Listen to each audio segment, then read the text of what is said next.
عیب نکالتے ہیں. کبھی کہتے ہیں حضور کو علم غیب نہیں ہے، کوئی کہتا ہے ہمارے جیسے ہیں، ہمارے بھائی جیسے ہیں، کوئی کہتا ہے حضور علیہ السلام کا علم غیب شیطان کے جتنا ہے، معاذ اللہ. اس طرح کی باتیں کرتے ہیں.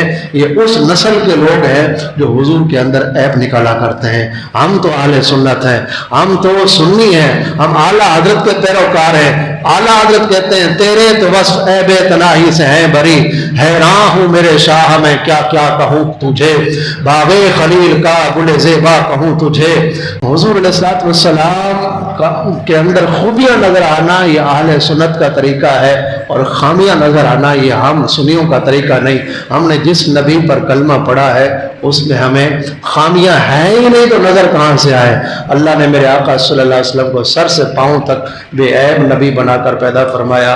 عدل و انصاف سے بات چلی تو کچھ عقیدے کی بات بھی آپ کو سمجھا دی حدیث پاک کی روشنی میں.